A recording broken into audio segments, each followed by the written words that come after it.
Yang saya hormati kepada guru kita bersama beserta keluarga Kang Haji Saiful beserta Ustaz Sujat yang sangat saya cintai dan Allah muliakan. Dan yang saya hormati kepada para jamaah Majlis Ta'lim Sahabat Mustafa Majlis Ta'lim Muhammad Mustafa yang sangat saya cintai dan Allah muliakan. Mohon maaf pada hari ini dan akan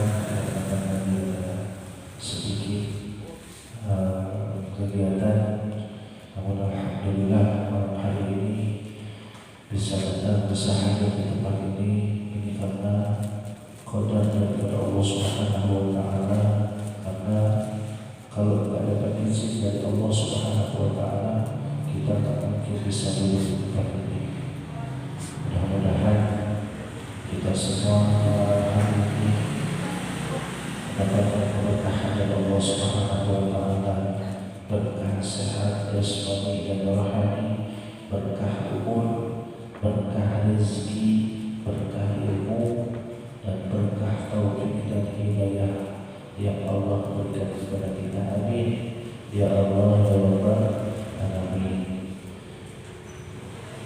Para rekan-rekan semua, hari ini saya juga akan menyampaikan hari ini akan meneruskan kajian di minggu-minggu yang kemarin karena sempat tertunda.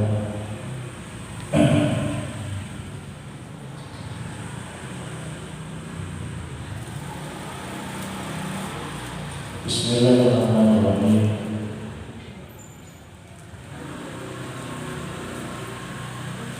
Faslun utawi iki lagi ku pasal sawi a'zaru sholati utawi piro-piro zona sholat di Islam loro anawu sawi turu wa isyamu lan faslun utawi iki ilaiki ku pasal sawi syurutu sholati utawi piro-piro syarat sholat iku samanya wudu, taharatul hadasain sawiji suci daripada hadas wa taharatul suci an najasati saking pira-pira najis bisawi di dalam dalamnya wal qadamina dan warapakani dan sasawai wasatul awati lanatul awrat wastiqbalul kiblati lan ngadep kiblat wa dukhulul waqti lan najib waktu wal ilmu lan nawahi bi fardiyatiha kalawan piro-piro perdune sholat wa ala ya'taqil lan yata orang dikatakan fardun ing fardu sawiji fi furdiha saking piro-piro perdune sholat iku sunatan sunat wastinabul mukarrati dan nawafi kang den batal akan sholat. Maknanya Allah a'lam bishawab. Walal mu'alif rahimahullah wa nafa'ahum bidarain fi dunya wal akhirah. Bismillahirrahmanirrahim. Paslun bermula di suatu pasal menerangkan a'zaru sholat, yaitu ujurnya sholat. Iku isnani loro ada dua. Ujurnya sholat itu ada dua. Yang pertama yang pertama tidur. Kalau kita tidur itu usul sholat. Misalkan begini, tidur dan tidak bisa isya, bangun pas mau azan zuhur itu uzur. Kenapa? Dalam keadaan tidur, ya nggak apa-apa, tapi wajib qada. Yang kedua, ujurnya sholat an-nisyana, yaitu lupa. Tiba-tiba adik hilang ingatan, lupa Habis padahal itu siapa yang saya tidak paham. Habis padahal siapa gitu. Lupa, tiba-tiba lupa sandinya siapa ya. Asa-asa kenal gitu. Padahal setiap hari main. Tiba-tiba lupa, hilang ingatan. Ya, hilang ingatan. Itu apa-apa ya. Tapi nanti pas ingat wajib qada ya, seperti itu. Jadi ujurnya sholat itu ada dua. Yang pertama adalah tidur, yang kedua lupa, hilang akal ya. Wanisyanu, lupa, lali, bahasa Jawanya lali. Selanjutnya faslun, bermula ini suatu pasal suruh sholati, menerangkan tentang syarat sholat.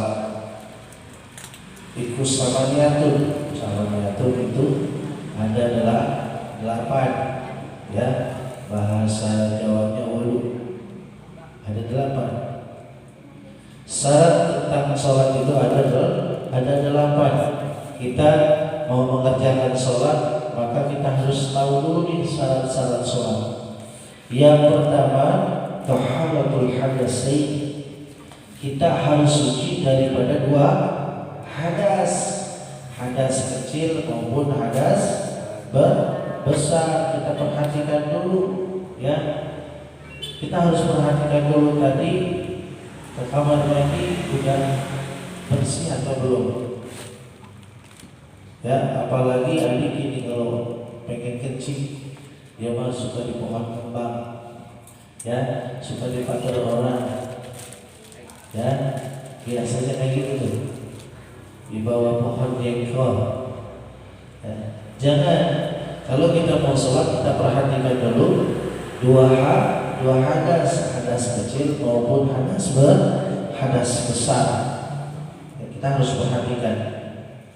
Yang selanjutnya wa taharatul najasati. Yang selanjutnya kita harus perhatikan apa? Suci daripada najis. Yang mana harus diperhatikan? Bisawbi wal badani wal makan. Yang pertama adalah bajunya. Saub itu adalah baju, pakaian, baju, kain, sorban, peci. Ya, harus kita perhatikan. Ini yang bagi yang merokok nih. Ya, terkadang suka ada apa? Bolong-bolong. Makanya dalam ini harus ada lapisan, minimal celana short. Kalau bawa laki-laki, perempuan juga sama. Wanita juga kalau mau sholat perhatikan dulu mukenanya. Karena mukena modelnya tipis-tipis, apalagi sekarang mukenanya zaman ini, ya tipis-tipis. Perhatikan dulu, kalau bisa pakai dalaman lagi, pakai baju atau pakai celana yang khusus buat sholat. Kita perhatikan.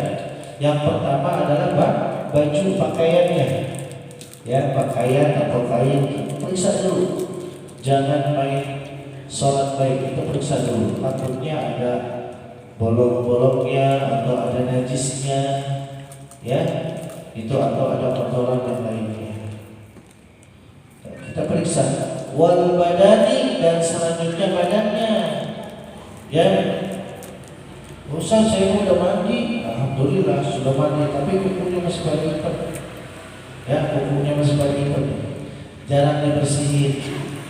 Ya, biasanya anak muda nih miara kuku tapi kukunya nggak dibersihin. Ya, bersihin. Karena apa?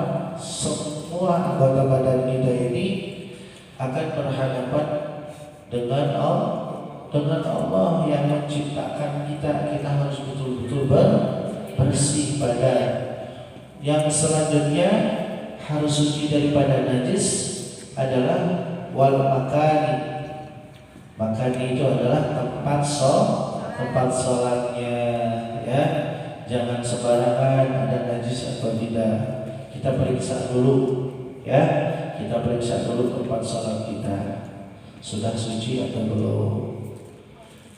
Yang selanjutnya wasatrul aurat, menutupi aurat ya, hati-hati ya. Kita pakai kain yang bolong harus ya kita periksa dulu. Kalau yang perokok, bagi rekan-rekan ikhwan yang merokok, perhatikan kainnya sebelum sholat. Dikhawatirkan nanti bolong.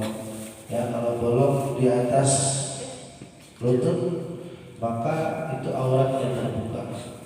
Karena laki-laki itu batas aurat itu di bawah lutut ke atas sampai pusat di atas, pusat ke bawah. Itu aurat laki-laki. Pak Ustaz, sholat sampai ini nggak pakai baju sah nggak sah? Yang penting pusatnya ketutup, lututnya ketutup, sah. Cuma kurang sopan, nggak ada ya. Kita mau kondangan pakai baju batik, pakai wangi-wangian, masa mau sholat kita nggak pakai baju ya. Kita mau berhadapan dengan Allah Subhanahu wa Ta'ala, harus yang terbaik, zahir batin kita. Yang selanjutnya, wastiqbalul kiblati, menghadap kiblat, jangan menghadap kidul ya. Mentang-mentang rumahnya di samping masjid, sholat ada mana ya.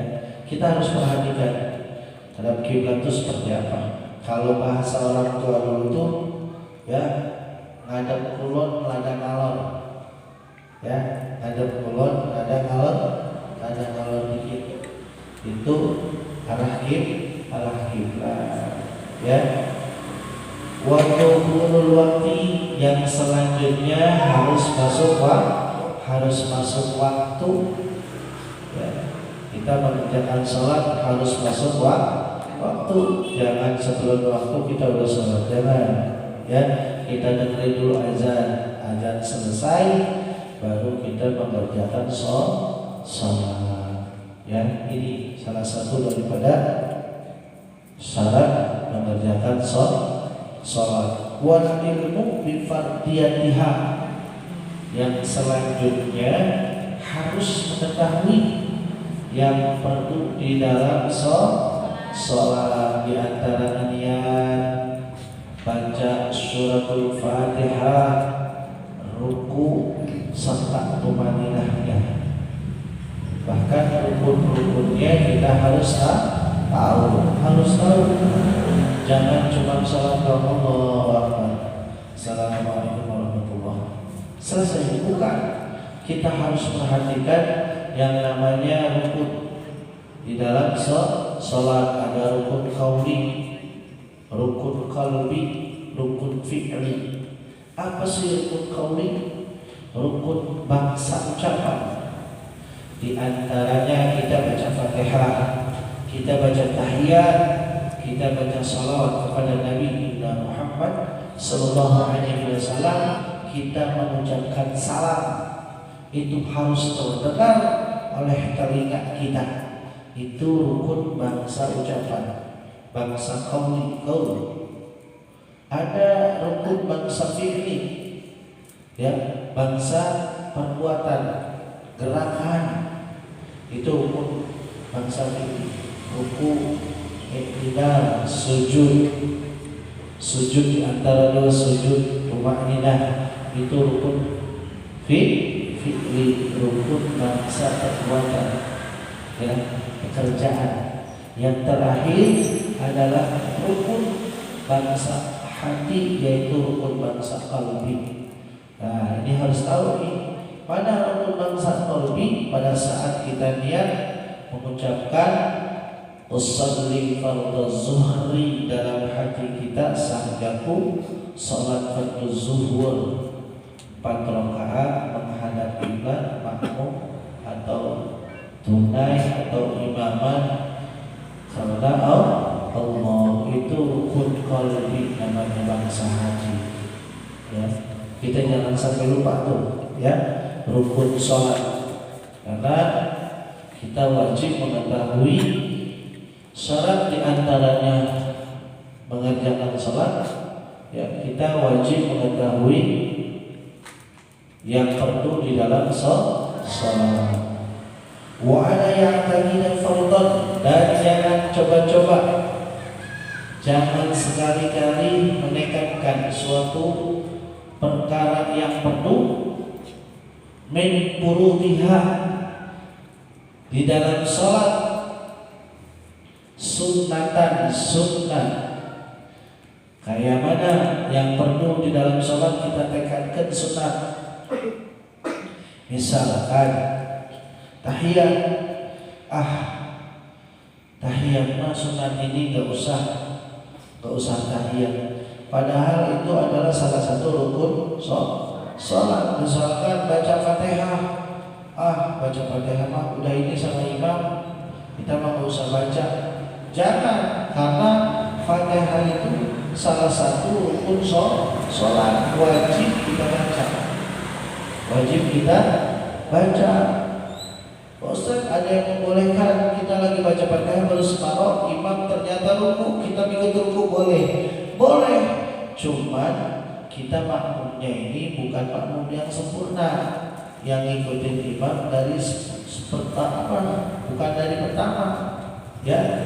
Tapi kita ngikutin imam dari pertengahan.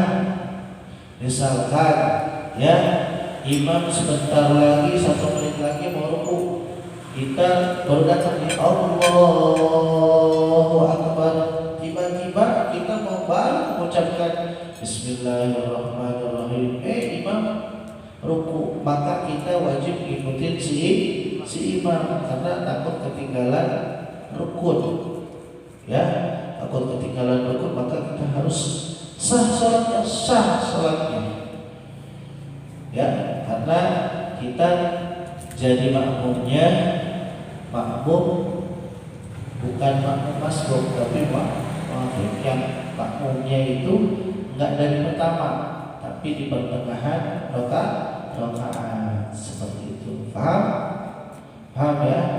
Insyaallah. Nih, kalau misalkan imam udah sebentar lagi itu mau ruku, kita baru datang, ya, baru datang, gak lama sih kita udah beres niat, udah beres, ternyata si imam ruku, kita wajib ikutin si imam. Kita dapat pahala rakaat yang pertama, kita udah termasuk ikut si imam. Itu untungnya berjamaah, ya, insyaallah. Min qululiha sunnatan wastinabul muftilati, dan kita wajib mengetahui yang membatalkan sholat. Di antaranya, ya, di antaranya kita bergerak atau meninggalkan salah satu rukun, ya, atau berbicara atau bergerak lebih daripada 3 gerakan. Itu hal-hal yang membatalkan sholat, kita harus jauhi, ya. Jadi sholat kita ini harus betul-betul kita perhatikan, dari mulai syaratnya sholat, ya, rukunnya sholat, ya, syarat sahnya sholat, ini harus kita perhatikan, karena sholat ini adalah untuk yang pertama kali dipertanyakan oleh Allah Subhanahu wa Ta'ala kepada kita. Gak ditanya yang lain-lain. Sedekahnya mana? Puasanya mana? Amal zariyahnya mana? Amal baiknya mana? Enggak. Yang pertama ditanya sama Allah adalah sholat. Jadi kalau kita meninggalkan sholat, berarti kita sendiri yang bikin ulah. Pada saat nanti kita ditanya sama Allah, mana amal sholatnya? Gak ada. Kalau sholatnya nggak ada, maka semuanya nggak ada. Sholat itu bagaikan kempisnya amal, tempatnya amal. Ya, ini tempat air, gelas namanya. Sholat pun seperti ini. Kalau tempat ini bocor, maka airnya nggak akan penuh-penuh, bolong tata bawahnya. Begitu juga sholat. Kalau sholat kita bolong-bolong, maka amal-amal yang lain akan hilang. Walaupun amal kita zariahnya banyak, puasanya hampir setiap hari, ya, bahkan sedekahnya sama orang nggak pernah putus, katanya sholatnya bolong-bolong, ya, tempat amalnya pada bolong-bolong. Akhirnya amal yang kita kerjakan selama ini sebanyak mungkin itu sia-sia karena nggak ada tempatnya bolong, nggak penuh-penuh, ya. Jadi rekan-rekan semua, sedikit demi sedikit ubudiyah kita pada Allah Subhanahu wa taala harus diperhatikan. Mempeng masih muda, ya, mempeng masih muda, segalanya masih kuat, ya, rukuknya kuat, bacaannya bagus, kuat, ya, tumakninahnya masih kuat. Coba kalau sudah tua 40 tahun ke sana, luar biasa, rukuk kelamaan giung, ya, berdiri kelamaan juga sama baik, ya, bahkan tidak kelamaan semutan. Banyak yang dirasa, ya, kalau sudah 40 tahun ke sana. Jadi rekan-rekan semua, untuk masih muda, ya, gerakan tubuh kita ini dengan beribadah kepada Allah Subhanahu wa taala. Jangan sampai tubuh kita ini tidak pernah diajak untuk beribadah, tidak pernah diajak untuk dekat kepada Allah Subhanahu wa taala. Ayo, tangan, kaki, mata, hidung, sebelum salah satunya diambil sama Allah, mari kita gunakan dengan sebaik-baiknya. Kita kenalkan semua tubuh kita ini kepada Allah Subhanahu wa taala. Karena luar biasa, ya, dengan cara sholatlah kita bisa mengenal Allah. Dengan cara sholatlah kita bisa dekat dengan Allah. Kalau nggak sholat kita nggak bakal dekat sama Allah. Ya Allah, ya, kita dalam keadaan sholat, ya, kita ini berhadapan langsung dengan Allah. Kita diperhatikan dengan Allah. Bahkan kita didampingi oleh malaikatnya Allah Subhanahu wa taala. Jadi perhatikan ubudiyah kita kepada Allah Subhanahu wa taala. Karena kalau ubudiyah kita kepada Allah Subhanahu wa taala baik, maka semua akan baik. Ya, mumpung masih muda, ya, mumpung masih kuat segalanya. Al-ahzar ihsani wallahu a'lam bimuradi. Kita akan lanjutkan nanti di hari yang berikutnya, ya. Mudah-mudahan dua pasal ini menjadikan motivasi buat kita semua untuk lebih hati-hati lagi beribadah kepada Allah Subhanahu wa taala. Mudah-mudahan dalam hari ini kita selalu diberikan keberkahan dari Allah Subhanahu wa taala. Sebelum kita tutup, marilah kita bacakan satu Fatihah untuk guru kita tercinta almarhumah Ustazah Haja Sawana binti Haji. Ya, beliau selalu mengingatkan kepada kita mengajak tentang kebaikan. Mungkin yang pernah belajar sama beliau mungkin bisa merasakan betapa indahnya suatu perjuangan. Bahkan ketika beliau masih hidup, beliau berpesan, Ustaz, walaupun saya sudah tidak ada, pengajian ini jangan putus. Ini menjadikan suatu amanah yang baik buat kita semua. Ayo kita pertahankan walaupun rekan-rekan kita banyak kesibukan, ya, selagi kita masih bisa beristiqomah, jalankan dan pertahankan. Ya, kita bacakan satu Fatihah. Mudah-mudahan Fatihah ini diterima oleh almarhumah dengan baik dan Allah Subhanahu wa taala tempatkan beliau di tempat yang selalu Allah ridai, yaitu surga ya Allah Subhanahu wa taala. Amin. Ya Allah ya Rabbal alamin. Ala hadiniya wa kunyatul salihah. Al-Fatihah. A'udzu billahi minasy syaithanir rajim. الرحمن الرحيم الحمد لله رب العالمين الرحمن الرحيم مالك يوم الدين إياك نعبد وإياك نستعين اهدنا الصراط المستقيم صراط الذين أنعمت عليهم غير المغضوب عليهم ولا الضالين